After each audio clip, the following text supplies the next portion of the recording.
Why did I take cold showers for 6 months? Let's talk about it.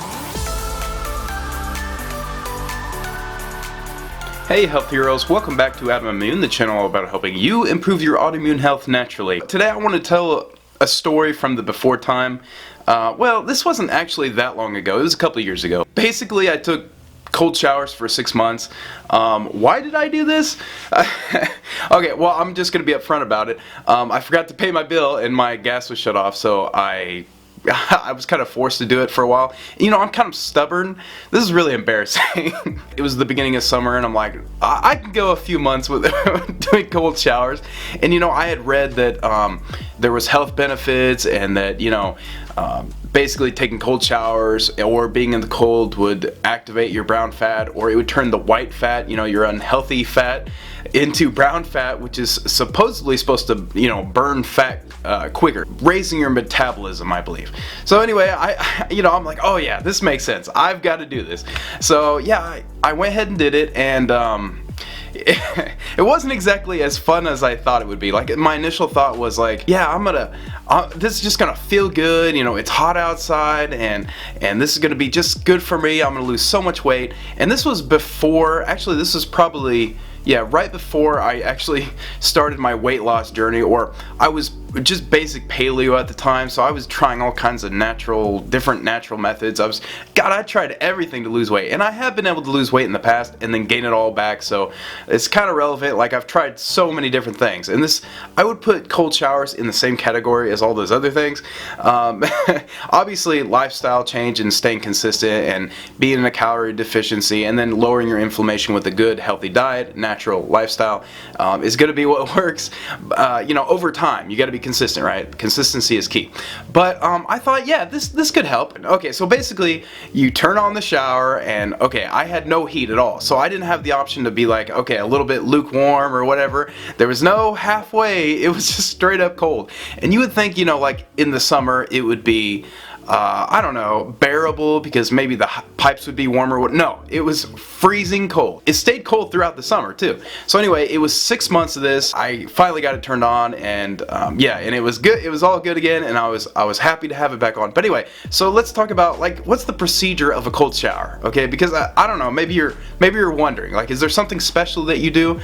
Well, okay, so you turn on the cold shower, and you basically just have to jump in. Like, it just takes like a massive amount of willpower, like every single day. Like, you would think it would get easier too, right? Like, after, you know, a few days or a few weeks or a month, you'd be like, oh, okay, I'm used to this cold water. But no, you never get used to it. You just have to jump in, and you're freezing for like the first 30 seconds, and then you're just straight up cold, and your whole body goes cold. I remember just shivering throughout the whole shower. I would try to do it really quick, right? Like, I would try to like have these quick 1 minute or 2 minute showers, so I'd have to end up maybe having another shower later in the day, depending on, you know, exercise and different things. But of course, if you exercise, you gotta shower after. And that was good. Overall, I think that was, you know, I have HS, I was stage 3 at the time, and at that time I wasn't in remission, okay? So I should definitely talk about the benefits of that. Overall, I think it was really, really good for the skin. Like, when cold water hits your skin, it like closes up your pores. You would think opening up your pores would be good, and it can be, first of all, when you first get in the shower, having warm water and then maybe hot water, but then maybe finishing it off cold might be the right way to go, because like you open your pores and you let out, maybe it's a detox thing, I don't know, just a quick 30 seconds, and then cold water will close the pores and keep bacteria or different oils from getting through. That's a good thing to do. I do think it overall helped my skin condition temporarily, and not like it didn't treat the root cause or anything. There's a lot of things you can do to reduce skin conditions and help that. I'll talk about that in another vid, but overall it was a help there. But for weight loss, well, we'll get that in a second. I felt freezing cold. You get out and you dry off as quick as possible, right? I would like try to have my windows open, try to like air dry. Like, I didn't have a blow dryer or anything at the time, because I mean, I'm bald, right? So what need do I have for that? I do have a beard though, so I have done that in the past, just blow dry. Anyway, that's probably a better option. If you have one, use it. Throughout the day, there were some benefits. Like, it wasn't just for nothing, okay? Immediately I noticed, like, I had just amazing willpower. I don't want to say immediately, but within a couple weeks. You know, when you start off your day with like something you feel productive, the rest of the day you feel pretty amazing. You're like, oh, I can do other things now, right? Like now I can eat healthy. I can make my bed or whatever. You know, I hear all these things where like start off your day. It's like a military thing. Make your bed in the morning, and then, you know, make your breakfast or make your lunch, whatever you do. If you eat breakfast, I don't. But, you know, whatever. You just start off the day on the right foot, and then basically the rest of your day is going to be a better day because of that. Thinking back now, I didn't really think about this, but maybe it did, you know, give me what I needed to be successful in my overall 150-pound weight loss journey and finding autoimmune remission with my other diets and lifestyle. You know, I never really thought that. It could have been, you know, it did help my willpower, but who's to say? I don't know. This is, you know, there's a lot of variables, right? Yeah, I do have amazing willpower, and I think in part it might be due to that. 6 months of taking cold showers like every single day, like you get in and you're just, it's like torture, honestly. You're just tormenting yourself. But after that, you get out and you're like, wow, I kind of feel proud of myself. Like, I don't know, it's hard to convey how you feel. You're like, I just hurt myself, or you feel like it, but you're like, I know this felt good. After you get out, it feels good. After you warm up, you know, you're dried off. It doesn't feel good during it. And weight loss, well, obviously weight loss, there's a lot of factors to weight loss. Like I said, inflammation, diet, consistency, lifestyle.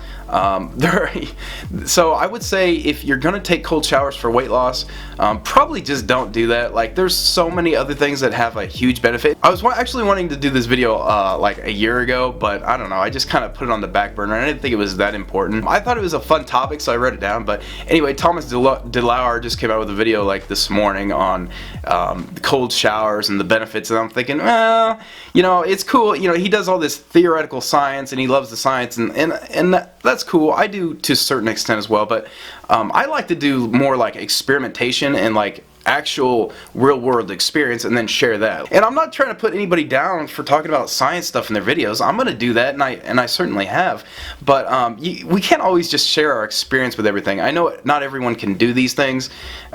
6 months of cold showers, I don't know. I know there's other people doing things like this, but I am a little bit crazy. My friends tell me all the time, man, you're just strange. Why do you do this stuff? Why do you do this to yourself? Like, I'm like, I don't know. I like to experiment. I like to find out for myself, you know, does this work? Is this real? I don't know. I have a craving to know. But overall, cold therapy, it is therapeutic. They say that, actually, Thomas said that you need to stay like a good thing to do other than cold showers, because obviously we can't take a cold shower for hours. You can basically just like lower your temp in your house or in a room or in your office at work for an hour or two a day, and you're going to have even more benefits. There was a study done where these guys basically were in a room for 2 hours a day. I think it was 63 degrees, and they actually burned 100 more calories than they would in a normal room, normal temperature. And then soon after that, like they actually burned more calories the longer they did it, which is amazing. They actually doubled that, so they actually burned like 200 calories per hour. During the winter, my weight loss slows down, so it really is, you know, opposite of what I would think. It could be because during the winter, I'm hungrier. I don't know why, but I'm just hungry during the winter. I want to eat more, just everything. And then I think it has to do with hydration. Like, I'm not staying as hydrated, and so that makes me hungry. Like, you know how it's cold outside, it's raining, whatever, and you don't feel like drinking water. But during the summer, you're sweating, it's hot, you're like, oh, I gotta drink, stay hydrated. When you're drinking water, you're not gonna be as hungry, right? So I think that probably stays, you know, that's probably a big part of it, at least for me. Let me know in the comments if something similar happens to you, or if you're hungry during the summer. So anyway, I'm paying my bills now. You know, I think it's important to go, like, I think about like health stuff, and I think about all these different other things, and I just kind of tune out to sometimes I forget to focus on like real world stuff. This is so embarrassing. Pay your bills, okay? You don't need to do this, okay? No one needs to do this. This isn't one of those necessities of life, okay? I mean, if you want to, though, go ahead. I mean, it wasn't fun, but it certainly was good for willpower. Hopefully, through my rambling, you got some helpful information, or you found this interesting in the least. If you did, drop a like, smash that subscribe button, and if you want to support me, you can always go to my Patreon down in the description below. I really appreciate that. Thanks for watching. See you next time.